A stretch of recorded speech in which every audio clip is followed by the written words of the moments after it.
Poster से थी, poster के पहले नारे से थी, नारे के बाद पोस्टर पे थी, और फिर उसकी डिकोडिंग तक बात चली गई।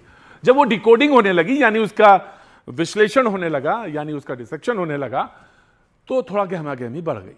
किसी ने पूछा, मेरे एक दर्शक हैं कलकत्ता से, उन्होंने लिखा कि इनसे पूछिए, और ये पूछा विपक्ष से गया, और उन्होंने कहा कि उनसे पूछिए ये सवाल कि जिस पे बात हो रही थी कटेंगे बटेंगे, जवाब वो दें दूसरी तरफ वाले कि जब वो कह रहे हैं कि जिसकी जितनी संख्या भारी उसकी उतनी हिस्सेदारी, इसका मतलब क्या है? इसका भी विश्लेषण होना चाहिए, इसका भी डिसेक्शन होना चाहिए, और इसका भी आपको ये बताना चाहिए कि इसका मतलब क्या है और क्यों है। जी प्रतीक जी, जिसने भी ये सवाल पूछा, आपके जो दर्शक हैं कलकत्ता से, बहुत ही अच्छा सवाल पूछा है, और इस सवाल का उत्तर निकल के आना चाहिए, और इसका विश्लेषण तो हमें भी करना चाहिए, आपको भी करना चाहिए, और केंद्र में बैठी सरकार को भी करना चाहिए। आप देखिए प्रतीक जी, हम बहुत समय से जातिगत जनगणना की डिमांड कर रहे हैं। हम क्यों कर रहे हैं उसकी डिमांड? जितने भी हमारे देश में पिछड़े हैं, दलित हैं, और हमारे देश में ओबीसी जातियां हैं, और जितने भी लोग, चाहे वो किसी भी जाति से आते हों, जो आज हाशिए पे खड़े हुए हैं, जिनके पास 2 वक्त की रोटी नहीं है, एक मजदूर को यह नहीं पता आज उसको दिहाड़ी मिलेगी कि नहीं मिलेगी, एक मजदूर को यह नहीं पता कि आज उसको वेतन मिलेगा कि नहीं मिलेगा, और ये पांचवा की क्या पाठशाला नहीं चल रही है, क्या उन लोगों की जनगणना होनी चाहिए कि नहीं होनी चाहिए? क्या ये निकल के नहीं आना चाहिए कि जो देश के संसाधन हैं उन तक कैसे पहुंचे? देश के संसाधनों को हम मोदी में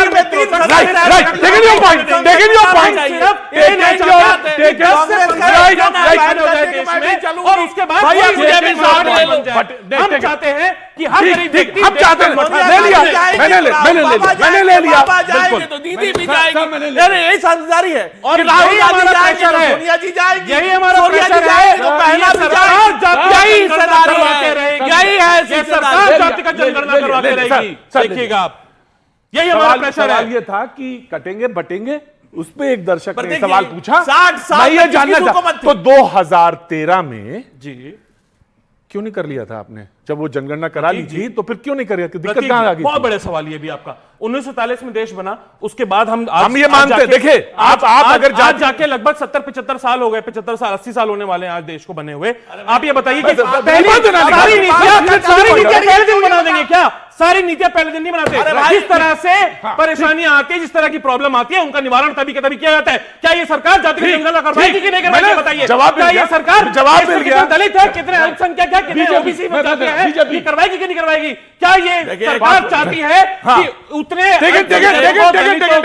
और उतने ही ओबीसी को देश के संसाधन पहुंचे कि नहीं पहुंचे? इनके जवाब दिलवाइए। ठीक, 60 साल तक कांग्रेस 60 साल तक कांग्रेस इस देश के दलितों को, पीड़ितों को, शोषितों को लूटती रही। नहीं लूटा, जामिया नहीं लूटा, एक जामिया मिलिया में आरक्षण छीन लिया गया दलितों का, कांग्रेस मौन रही। बाबा साहब के दिए गए संविधान से 70 साल तक जम्मू कश्मीर में दलितों का आरक्षण नहीं मिला, कांग्रेस मौन रही। मिल गया 10 साल से कहा कि देश के संसाधनों पर पहला हक मुसलमानों का मिल रहा है, आज मिल रहा है। वाल्मीकि को, SC ST गुजर को सब आरक्षण मिल रहा है, और जम्मू कश्मीर में मिल रहा है।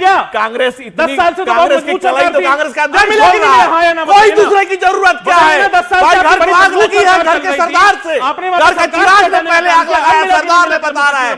आज मल्लिकार्जुन खड़गे कह रहे हैं कि कांग्रेसियों सच बोलो, कांग्रेसियों सच बोलो। ये कांग्रेस का अध्यक्ष कह रहा है, मुझे नहीं कह रहा हूं। ये कांग्रेस 19 राज्यों में सरकार है, कितने दलित मुख्यमंत्री हैं बताइए? झूठी है, इनके कितने कांग्रेस पत्रकार है, दलित रहे हैं बताइए? इनके कितने प्रदेश अध्यक्ष दलित हैं बताइए? खड़गे कह रहे हैं कि कांग्रेस मंकार है, सरकार है, स्वीकार कर रही है, मुख्यमंत्री स्वीकार कर रहे हैं। 19 राज्यों में सरकार है, कितने दलित प्रदेश अध्यक्ष हैं? आरएसएस कितने सरसंघचालक बताइए मुझे, बताइए। जवाब देंगे नहीं? ठीक प्रतीक जी, हाँ जी, अब मैं उम्मीद करूंगा ये जो है चुपचाप सुनेंगे। हाँ, हम भी यही उम्मीद करेंगे, बाकी बोलने लगते हैं। अभी बात हो रही है जातिगत जनगणना की, तो मैं ये कह रहा हूं कि जातिगत जनगणना करना क्या ये अपने आप में बांटने वाली बात नहीं है? नहीं और है। वो जनगणना नहीं है। देखिए, मैं आपके बीच में बोला नहीं हूं। वो जनगणना क्या प्रत्येक भारतवासी की होगी? वो जनगणना क्या प्रत्येक भारतवासी की होगी, इर्रेस्पेक्टिव ऑफ रिलीजन? हिंदू, मुस्लिम, सिख, ईसाई, उनमें भी जातियों देखे जनगणना होगी या नहीं होगी? ये क्लैरिफाई करें। नंबर 1। नंबर 2, दो एस्पेक्ट्स हैं। एक तो ये है कि सोशल उस पर जो है भागीदारी की बात है, दूसरा है सरकारी योजनाओं के लाभ की बात है।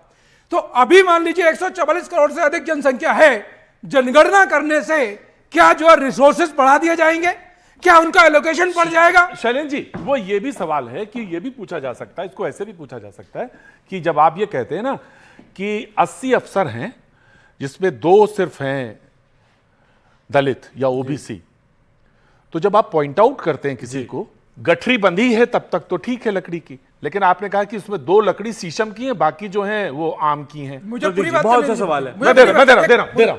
दूसरा, ये क्लेम कर रहे हैं सोशल जो है उसके एलोकेशन की, सबसे अधिक अगर आपने शासन किया है तो जाहिर सी बात है प्रश्न आपसे ही ज्यादा किए जाएंगे, आपके पास मौका ज्यादा था। आपने कितने जो है ओबीसी को आपने प्राइम मिनिस्टरशिप की कुर्सी दी, बताएं जरा। कितने दलितों को आपने प्राइम मिनिस्टरशिप की कुर्सी दी, जरा बताएं। कितने देश की पहली दलित मैंने ले लिया, दलित मैं दे दूंगा तुम्हें। हाँ जी MIM भाई, जिस तरीके से कहा जा रहा है जिसकी जितनी संख्या भारी उतनी उसकी हिस्सेदारी, ये बात बिल्कुल होना चाहिए। जिस तरीके से आज जो है नौकरी में जो है एक ही समाज और अधिकतर जो है अपर कास्ट के लोगों का जो है पूरा वहां पर जो है सारा साम्राज्य है। राजनीति में आज मुसलमानों को बिल्कुल कैसे, जितने मैं बताता हूं, पहले मैं पूरी बात ऑब्जेक्शन, जितने भी हमारे, मैं बता रहा हूं, जितने भी हमारे मुस्लिम भाई हैं ये बड़ी बड़ी बातें करते हैं भाजपा वाले के, जो है हम सबका साथ, सबका विकास, सबका विश्वास की बात करते हैं। मैं पूछना चाहता हूं इनकी पार्टी में बता दीजिए एक एमपी का नाम जो इनकी पार्टी के एमपी हो, जो चुनकर आए हो, एक एमएलए का नाम बता दीजिए जो चुनकर आए हो। तो ये हिस्सेदारी, जब हिस्सेदारी की बात आती है भैया जी, जब हिस्सेदारी की पार्टी का नाम, जिसका नाम ही मुसलमान है, वो दूसरे की बात करता है। अरे कितनी मक्कारी कहां से लाते हैं भाई, आप गजब की सर, हम तो आपसे सीख रहे हैं मक्कारी। इतनी मक्कारी लाते हैं कहां से हुजूर? आप सबसे मक्कारी लाते हैं कहां से? आप सबसे बड़े जोकर हैं सर, हम तो आपसे सीख रहे हैं सर। गलत नहीं, गलत शब्द नहीं, अल्फाज नहीं, मैं आपसे कह रहा हूं कि अगर आप संस्कारहीन होंगे तो गाली देंगे ना। संस्कारहीन आदमी मेरी गाली डिबेट देंगे। में तो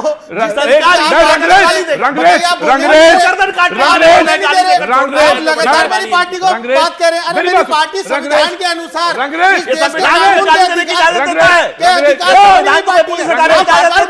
पार्टी का नाम ले रहे हैं, आपकी पार्टी का क्या नाम था उससे पहले? रंगरेज मेरी बात सुनिए, बहुत ध्यान से सुनिएगा।